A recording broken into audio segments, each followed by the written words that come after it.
Welcome to the new season of the Live Your Spa Life show. The Spa in Spa Life stands for Seek Power Always, that divine power within you to do what you're here to do. The theme for this season is Freedom Fighter. Amazing people like you share ways to ensure your freedom physically, financially, spiritually, and in your relationships to create a world-class life. In these times of uncertainty, it's time for you to move past the distractions and start trusting yourself more through your God-given knowingness. No one truly knows better what's best for you than you. In this season, you'll have plenty of examples of people choosing their best life and giving a voice of freedom to those who are also looking to have their best life. Thank you for sharing your precious time with us and being part of the Live Your Spa Life conversation.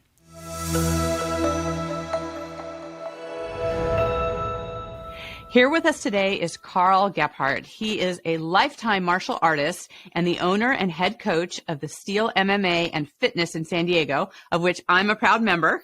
And Carl has worked with champions in UFC, kickboxing, and Muay Thai while continuing to train martial artists in all ages and walks of life. Carl, welcome to the show.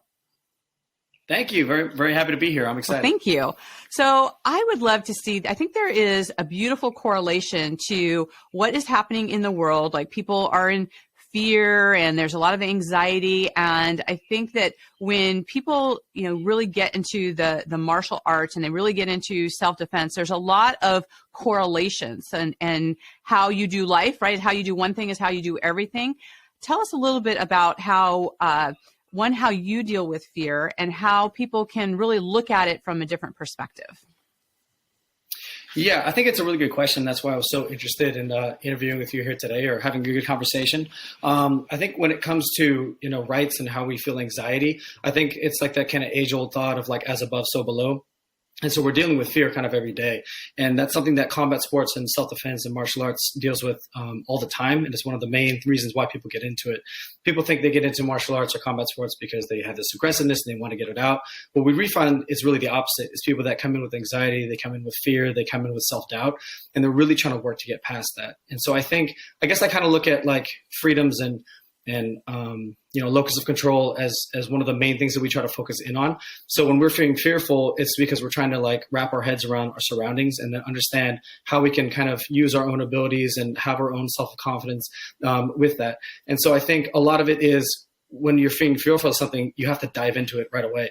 And there's nothing more fearful than being exhausted. There's nothing more fearful than knowing our own limitations. There's nothing more fearful than stepping into a cage or a ring with somebody and then it's just you in there and you have to like work through it in your own devices. So I think what we offer is obviously training, self-defense, it's fitness, it's a workout. You get that euphoria after you work out. But really what we do is we try to put people in challenging situations so they can work to kind of deal through it. And I think that's one thing that combat sports really helps out with. Right. Well, I love, back in the day when I was on the police department and, you'd walk into challenging situations and, there's like, your mind, thinks certain things and then you experience certain things. And I think when you're able to move through challenging things, that builds up your confidence, right? And one of the things I'm seeing, it's so great to be training again, to be able to, when you start something that you're not familiar with, especially with boxing, like the number system and, you're thinking in your head and you got the numbers and then there's the moving and there's so many different parts that you're looking at. But when something actually lands and you actually get something, that builds a certain level of confidence. And I think that what's really great to be able to look at here is, focusing on what you can focus on. And how can you talk a little bit more about having strategy and focus and how that correlates to your confidence? Yeah, I think it does because I think, having strategy and confidence and focus is how to take, because we feel fearful typically when we're thinking about all the things.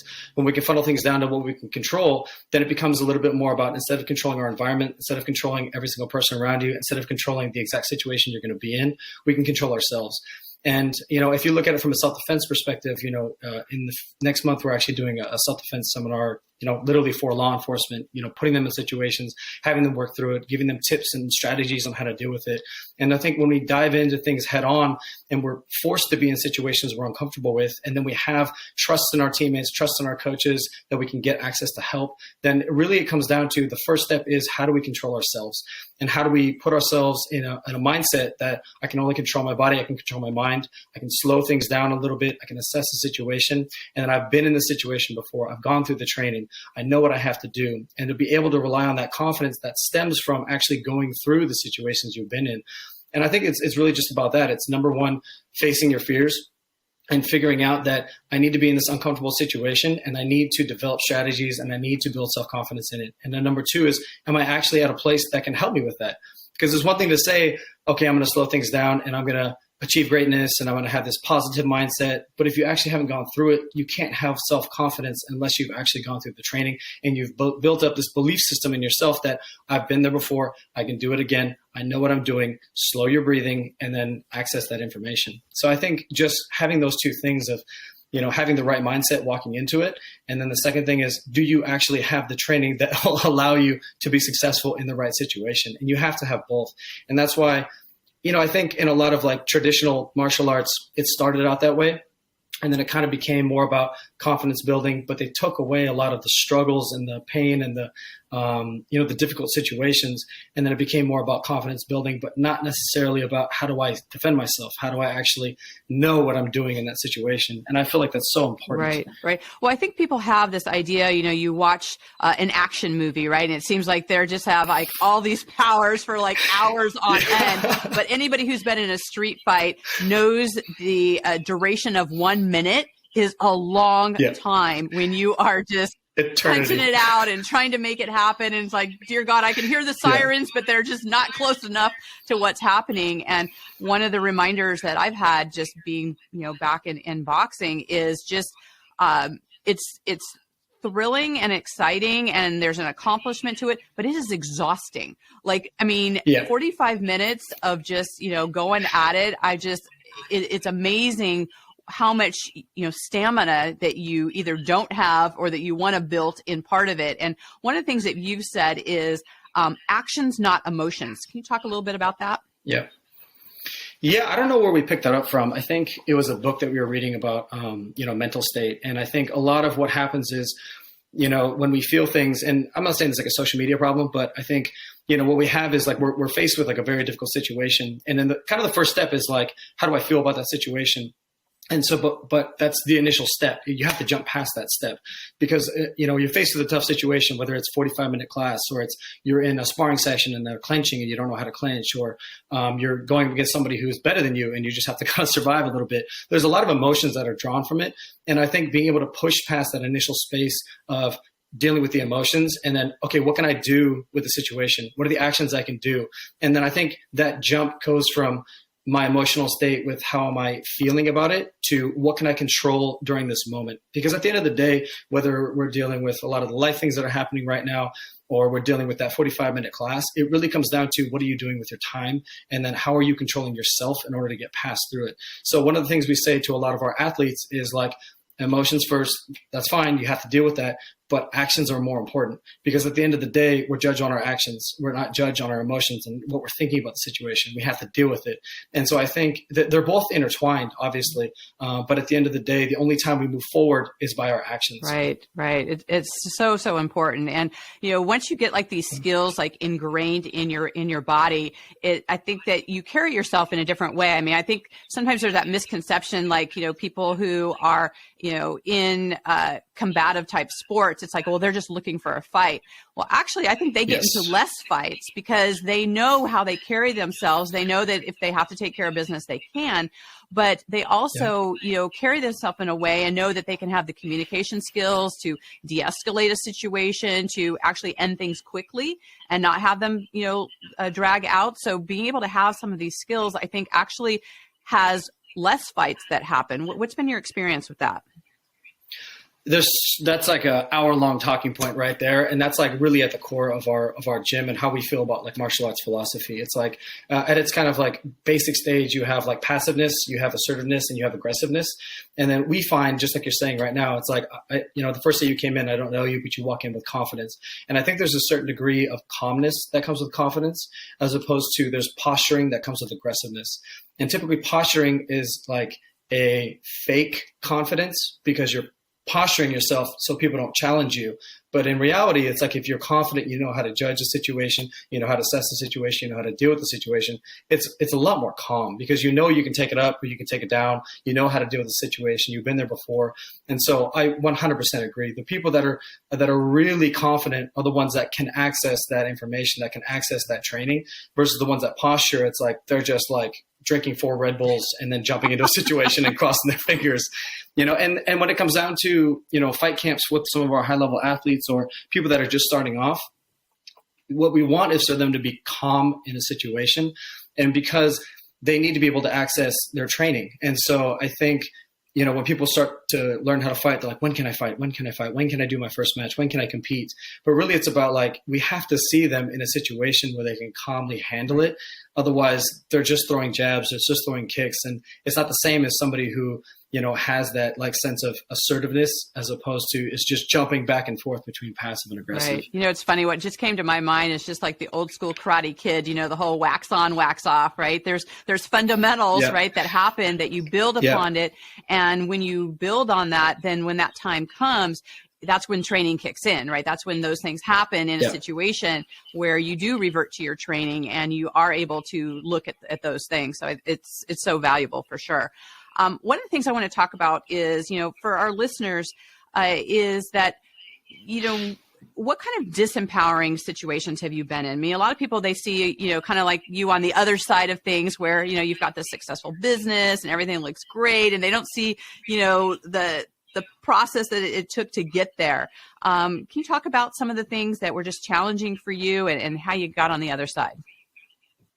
Yeah, well, I think as humans, we're always feeling disempowered when we're in a situation where we don't know how it's done correctly and we're thrust in the situation, right? So for an athlete, they're thrust in the situation for sparring long before they actually know how to defend themselves. They know how to execute offensive techniques properly. And then so we feel very disempowered. For me, I'm a martial arts coach by trade, and I happen to own a business. And it was a very long time to where I was doing things to where it was outside my wheelhouse. And so I think one of the things we rely on is martial arts training is like learning a foreign language. Meaning not necessarily the combativeness portion of it, but it's like you understand that if you take the steps, you put in the time, you put in the reps, you fall on your face a few times, you jump back to it, and you just commit the time, you're going to get better at it. And so I think just by accessing some of the martial arts kind of mentality, the beginner's mindset, the put the reps in, put in the work, know your goal, and to be able to achieve those small goals, I was able to do things like accounting and finance and marketing and all these things that I was never taught how to do in a martial arts school. I was never taught how to do in my, taking fighters to competitions.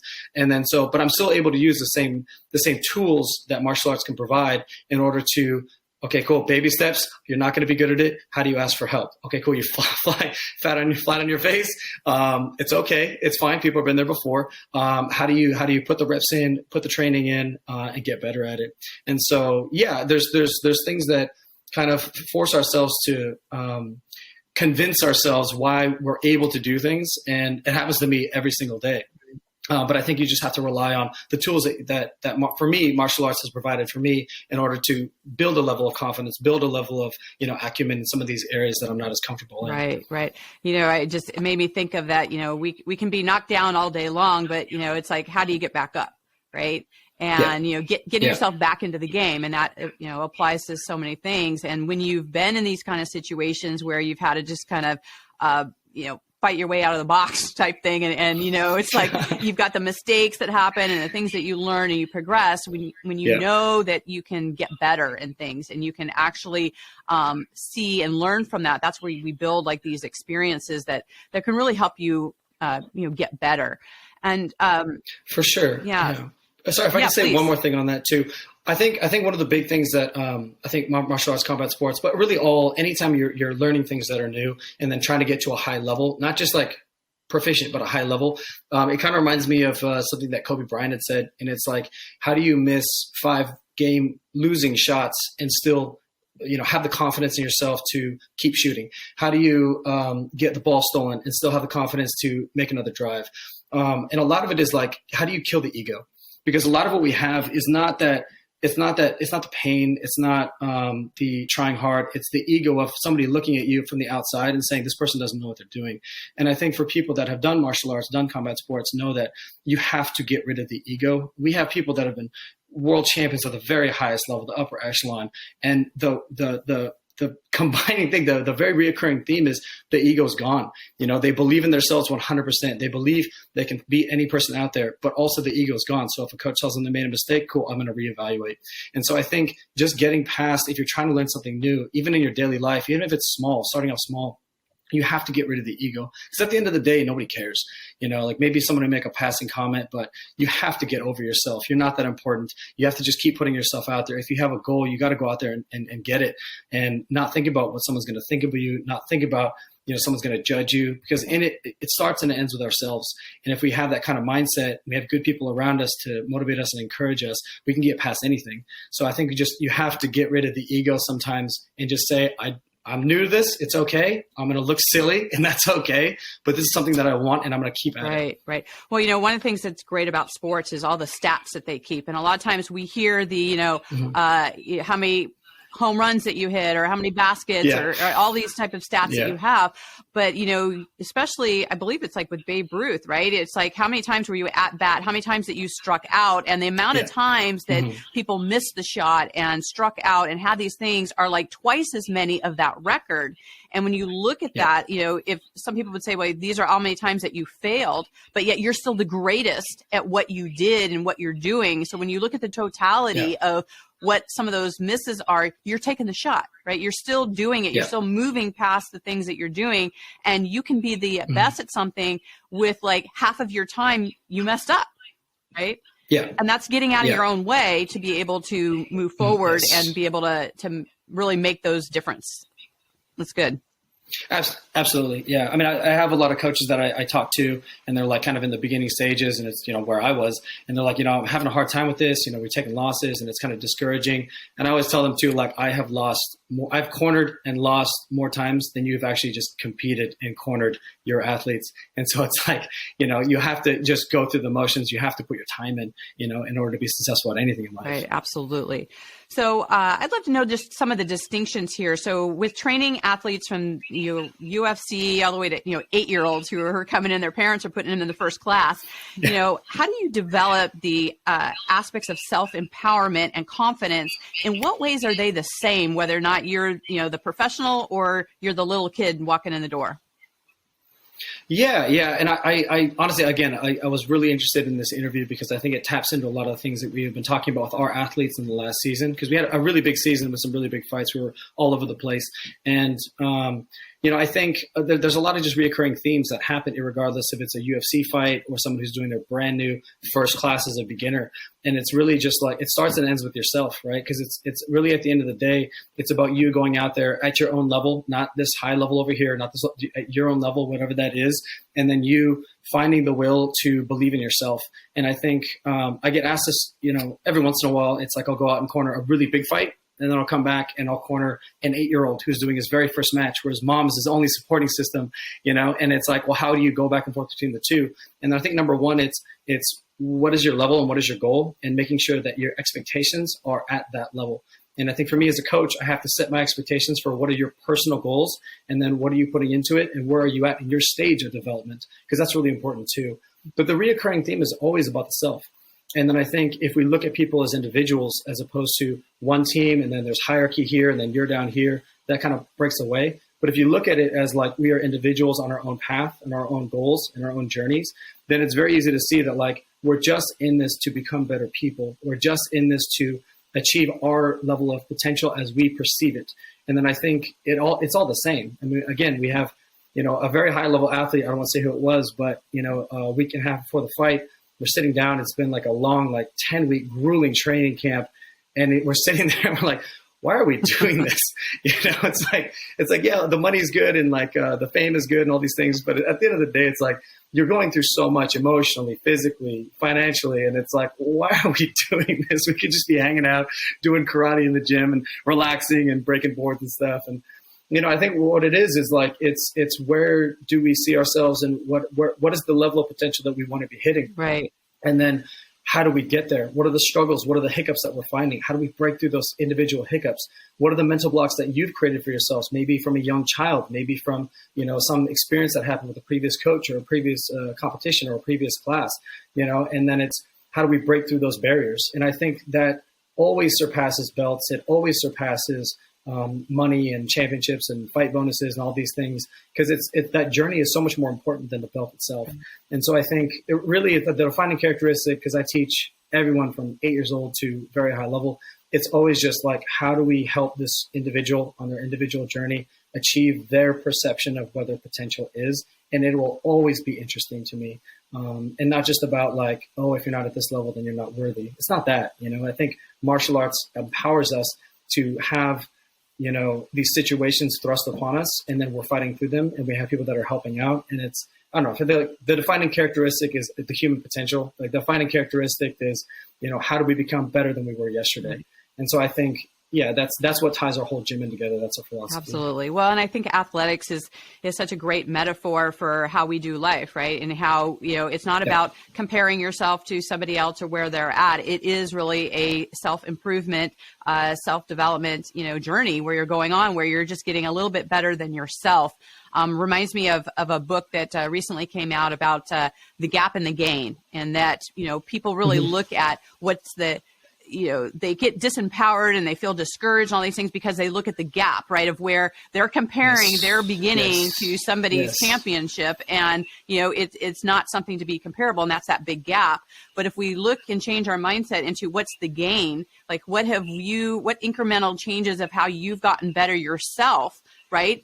That gain allows you to then have the energy to be like, wow, look what I have where I was just last week or last year. And you can see that individual gain. And that's who you're competing against, is that yourself and how you're moving forward in your own game of life.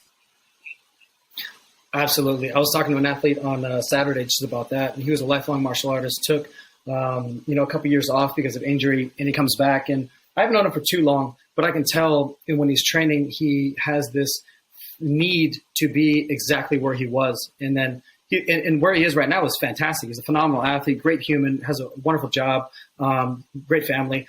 But the delta between where he's at and where he perceives that he needs to be is creating a lot of strife in his daily training. So we were training on Saturday. One of the things I told him, it's like, I already respect you. You're already good. You have nothing to prove. Like right now, the delta between where you're at right now, which is already great, and where you want to be, which is very high, is causing you a lot of stress, and you're not enjoying your time right now. And I can tell.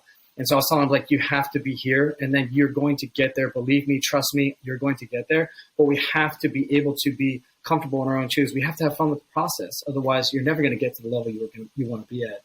And I think just to piggyback off of what you were saying, one of the quotes we bring up a lot is from Steve Jobs. And it's like, I'm going to totally butcher this, but everybody's heard it. It's like, once you realize that everything out there you call life is made up by people that are no smarter than you.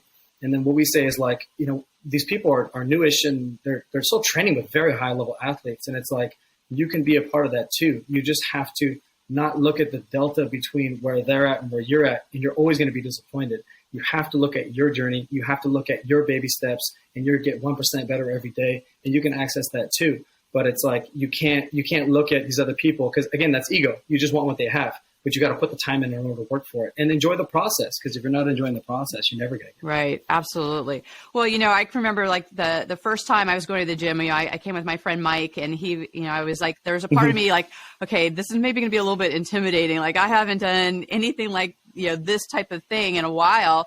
And, how am I going to step into it? And one of the things that was just so welcoming is the community that's built there. And people were just so willing to just like help out. Like, hey, this is how you wrap your hands, and this is how you put on your gloves, and, just some of the basic things. And it was just like very humbling to see people who had been there for a really long time that they come right back to like, hey, everybody begins wherever they begin, and we're all here to help each other out. And, congratulations to you in creating that atmosphere where people are just willing to help and to meet people where they're at. Yeah, thank you.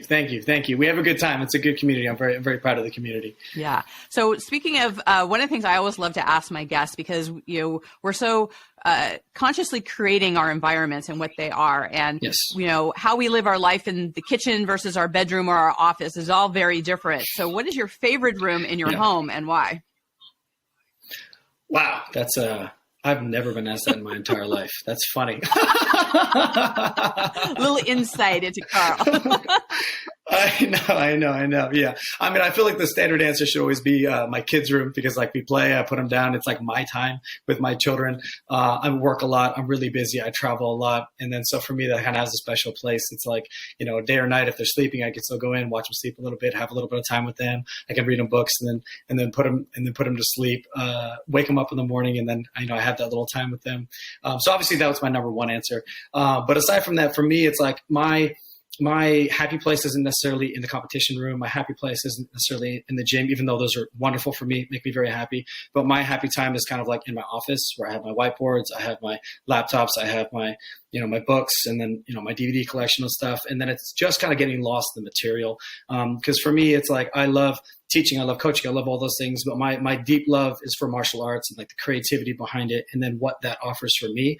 And then when I have that and I have my time to understand the arts and understand my own perception of it, my philosophy, then I feel like I have that energy where I can bring that into the gym and then give that to other people. But for me, I think my heart is really in my office, and then I can kind of have that me time. And then I feel like I can, fill up my cup, I guess, for lack of a better word. And then I have a cup to fill, other people's cups with. Right. Well, one of the things I love about that question is that, a lot of times people think, well, you have to have this lavish place or as soon as, but, really the smallest places can really feed us, right? And our environment really does make a difference. And what we create in our space and whatever rejuvenates us and gives us the energy to go out in the world and do what we're here to do. There's different reasons of what kind of things inspire us. So I always think it's fun for the listeners to think of what inspires and energizes people, and for them to really consciously think about their own environments and what those things look like. So that's why I asked. It's a great question.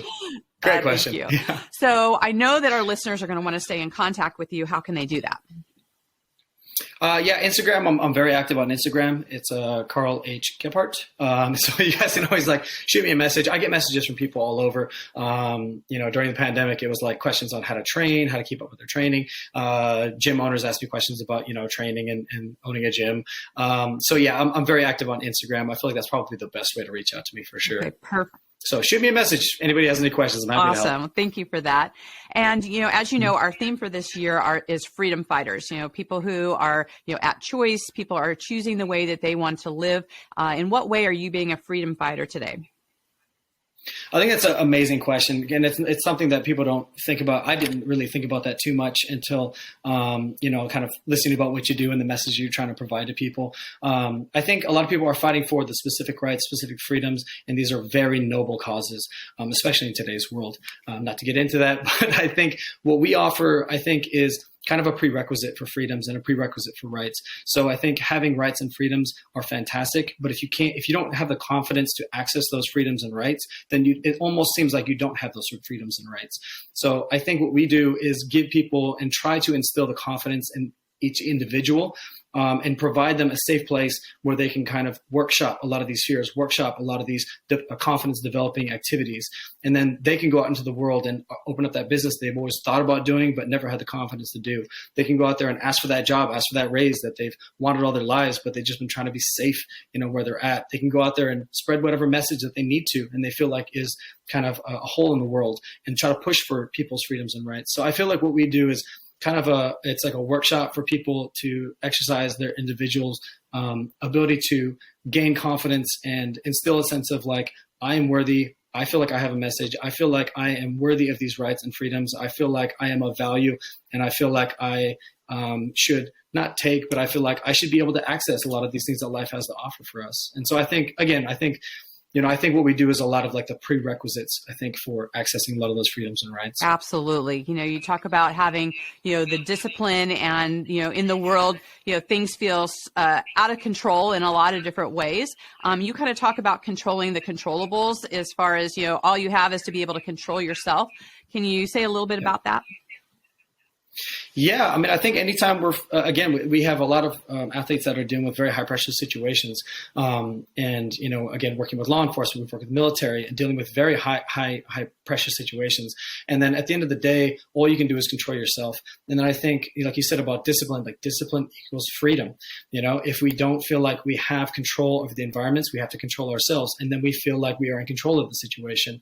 And so I think a lot of what it is what can we control in our daily lives that makes us a better human? What can we control in that moment that we can focus all of our attention to? Because we focus on all the things, we focus on nothing. We have to focus on a very few amount of variables, and then we can actually kind of get some headway going, get some momentum going. And that always starts with yourself, because if you're, again, like in the daily world today, one of the biggest issues is we're trying to control others. And when we can try to control others, we're working off of impossibility, right? But if we're working to control ourselves, then that's something we can actually make a difference for, And so I think just learning how to control yourselves and the variables that are in front of you will allow you to have better focus in your daily lives. It'll allow you to be happier, have less anxiety. And I think that's just one of the key components with just living a happy life. Absolutely. I wholeheartedly agree. And I just thank you so much, Carl, for your wisdom and being here with us today. Thank you so much. It was a pleasure. All right. See you in the gym. Yeah, see you soon. All right. And to our listeners out there, thank you so much for joining us. And until we connect again, live your spa life. Bye for now. See ya. Bye.